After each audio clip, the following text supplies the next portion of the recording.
చదవాలమ్మా, అందరు వాక్యం చూడాలి, వాళ్ళ వీళ్ళ ముఖాలు కాదు, విడివిడిగా చదవాలి. ఒకరే వాక్యం చదవడం కాదు.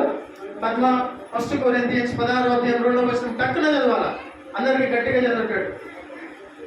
మీ నోట్లో మీరు చదువుకోవడం కాదమ్మా, గట్టిగా చదవాలా. 16వ అధ్యాయం 2వ వచనం చదవండి. నేను వచ్చినప్పుడు చందా పోగు చేయకుండా ప్రతి ఆదివారమున మీలో ప్రతివాడును తాను వర్ధిల్లిన కొలది తన యొద్దకు కొంత సొమ్ము నిల్వ చేయవలెను. చూసారా? వాక్యం వినండి ఒకసారి. నేను వచ్చినప్పుడు ఇది నేను కొత్తగా పెడుతున్న పద్ధతి కాదు. ఆల్రెడీ మన పూర్వీకులు బైబిల్ గ్రంథంలో ఈ ప్రకారంగా చేసుకుంటూ వెళ్ళినారు కాబట్టి ఈ గొప్ప కార్యములు వాళ్ళు చేయగలిగినారు, సంఘంతో కలిసి, సపరేట్గా కాదు. హల్లెలూయా. చదవండి. నేను వచ్చినప్పుడు, చూడండి వాక్యం చెప్తుంది, పౌలు చెప్తుంది, నేను వచ్చినప్పుడు చందా పోగు చేయకుండా ప్రతి ఆదివారమున, చందా అనే వర్డ్ తప్పదు, కానుక అని రావాలా. చందా అనేది కరెక్ట్ వర్డ్ కాదు, అది ఆఫరింగ్ అంటారు దాన్ని.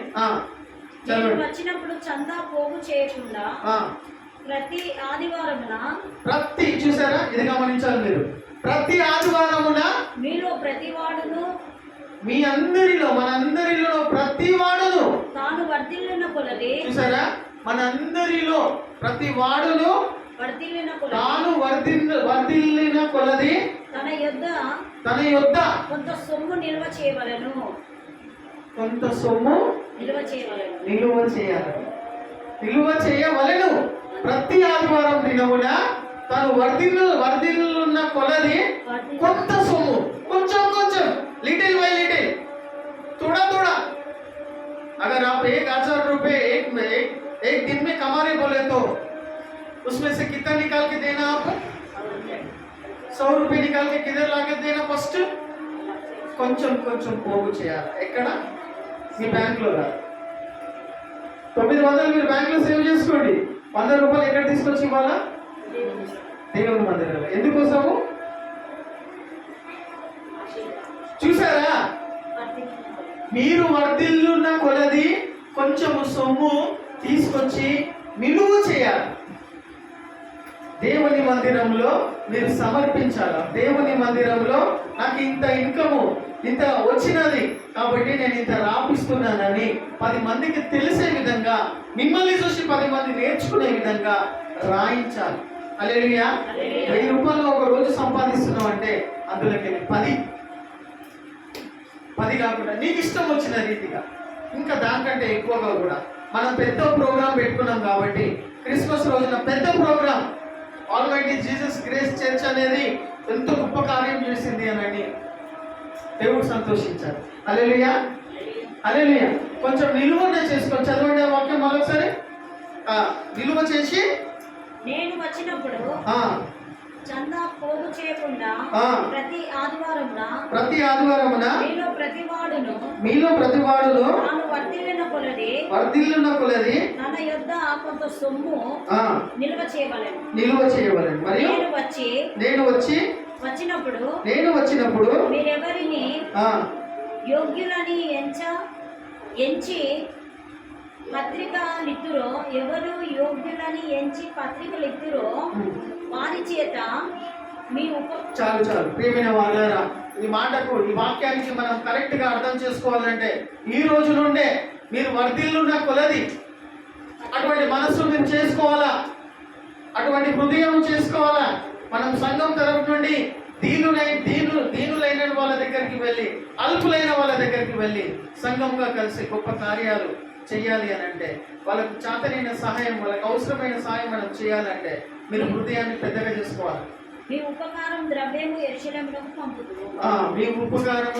యెరూషలేము అంటే ఏంది? దేవుని మందిరం. హల్లెలూయా.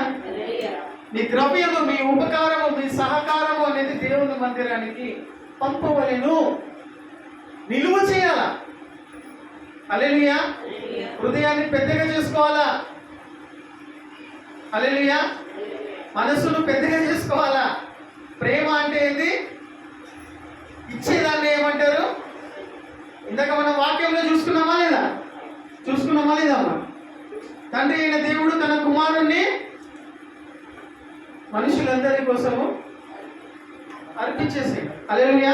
దేవుడు లోకమును ఎంతో ప్రేమించాడు కాబట్టి తన కుమారుణ్ణి, పరిశుద్ధుని, నిష్కలంకుని, ఏ పాపము చేయలేనటువంటి వాడిని, అమాయకుని, లోకానికి మనలాంటి దరిద్రుల కోసం ఇచ్చేసాడు. యేసు ప్రభు భూమి మీదకి వచ్చి ఏం చేసాడు? తండ్రి అయిన దేవుడు కుమారుని ఇచ్చేసిండు. యేసు ప్రభు నీ కోసం ఏమి ఇచ్చిండు? భూమి మీదకి వచ్చి తన ప్రాణం ఇచ్చిండు. దీన్ని ఏమంటారు? This is the gift of God. Hallelujah. This is the love of God. Hallelujah. దీన్ని ఏమంటారమ్మా? దేవుడు ఇచ్చిన బహుమానం. అంటే ప్రేమ ఉన్నటువంటి వాళ్ళు గిఫ్ట్ ఇస్తారు, ప్రాణం ఇస్తారు, ఏదో ఇస్తారు. దాన్నే ప్రేమ అంటారు అనేది వాక్యం ద్వారా నేను మీకు ఇంతకు ముందు ఇప్పుడు వచ్చినటువంటి వాళ్ళకు మళ్ళొకసారి కూడా సమయంలో తీసుకొని నేను తెలియజేస్తున్నాను. నేను దేవుడిని ప్రేమిస్తున్నాను అని అంటే ఇచ్చే విధంగా ఉండాలి. హల్లెలూయా. ఇట్లా మూసుకునే విధంగా కాదు, ఇచ్చే విధంగా. హల్లెలూయా. ఇట్లుండాలి మన చెయ్యి. ఇందాక మనం చూసినాం దేవుని బిడ్డలు ఎట్లుండాలి చెయ్యి. ఇట్లా కాదు. ఎట్లా? నేను ఇందాక చెప్పిన ఇచ్చుటలోనే దీవెన ఉంది, పుచ్చుకున్నట్లా దీవెన లేదు. హల్లెలూయా. ఇచ్చుటలోనే దీవెన ఉంది. కాబట్టి ఇంకో 2 వచనాలు చూసుకొని మనము చూడండి. రోమన్స్ 12:1. కనీసమైనటువంటి బాధ్యత దేవుని బిడ్డలకు దేవుడు ఇచ్చినటువంటి కనీసమైన పని బాధ్యత ఏమై ఉన్నదో ఒకసారి చూడండి.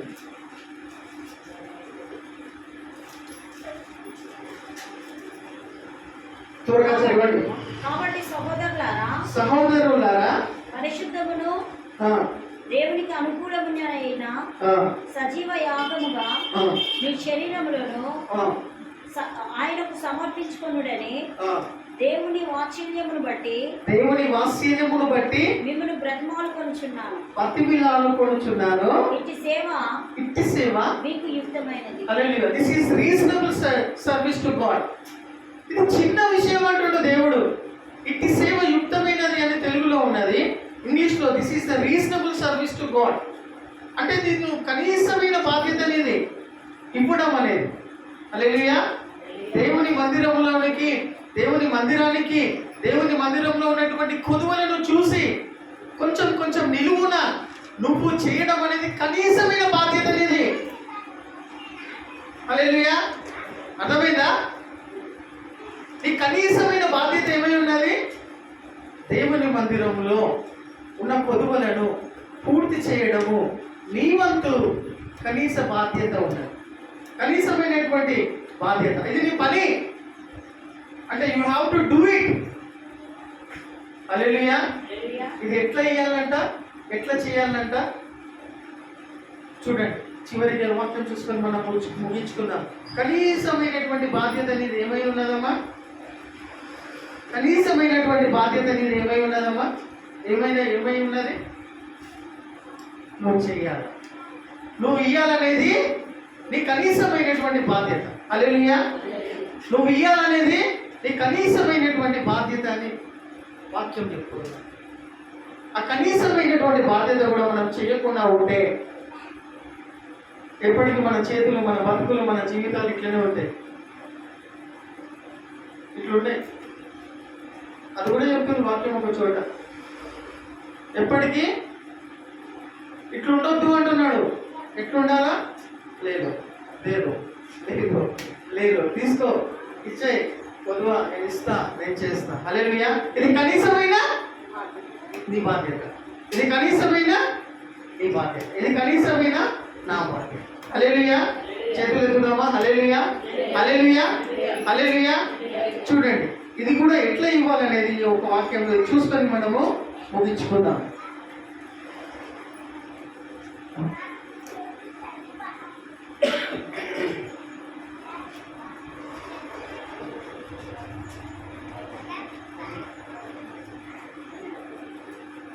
తొమ్మిదవ అధ్యాయం 7వ వచనం చదవాలమ్మా. 2 కొరింథీయులు 9వ అధ్యాయము 7వ వచనం చదువుకొని మనం ముగించుకుందాం.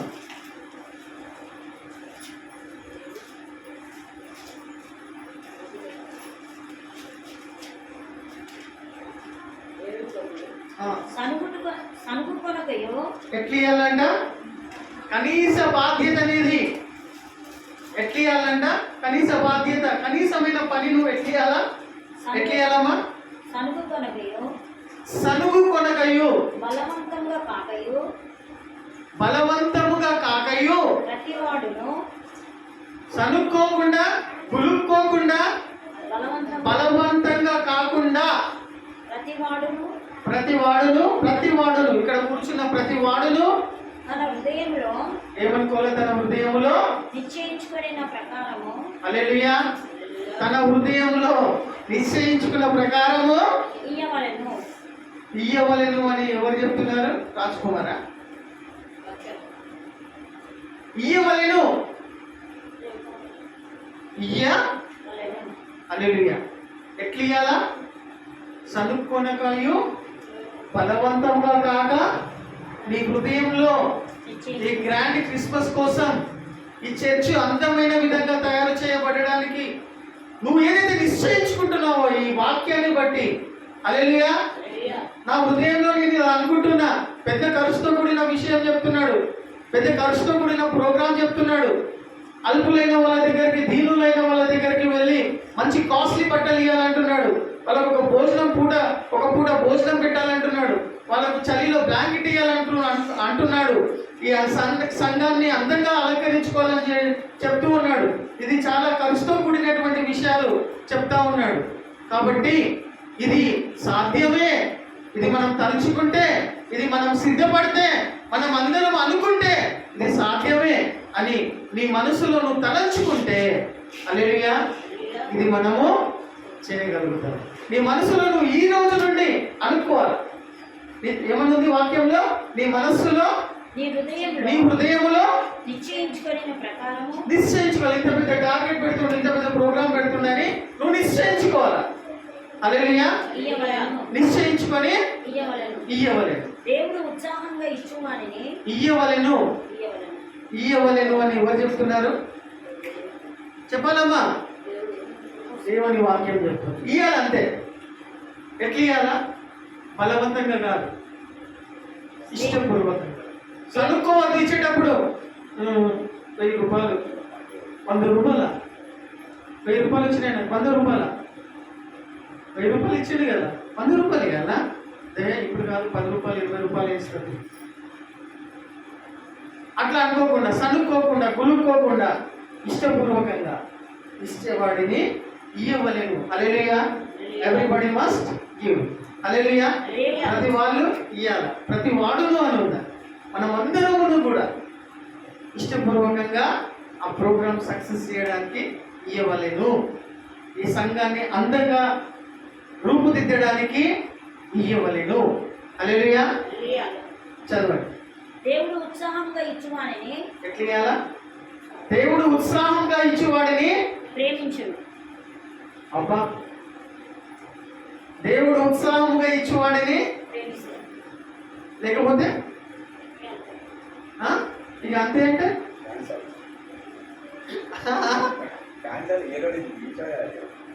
ఏంటిది? దీవించాడు కదా దేవుడు. క్యాన్సర్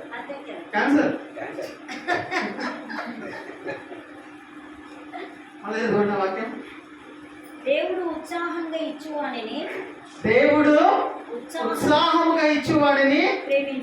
ప్రేమించును.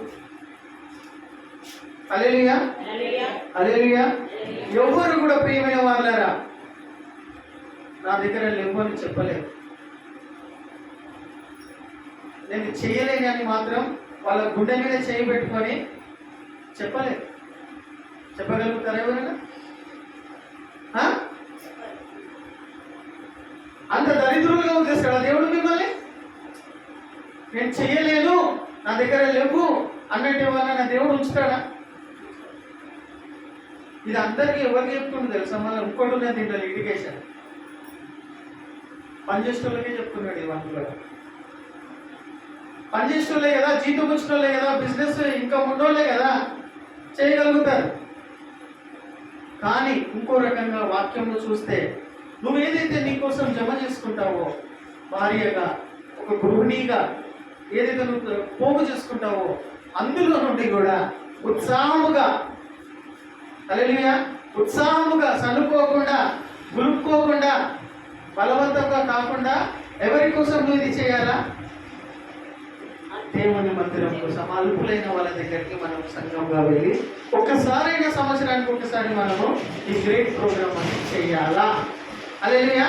దానికి అందరి చేతులు ఇట్లా రావాలా? హల్లెలూయా.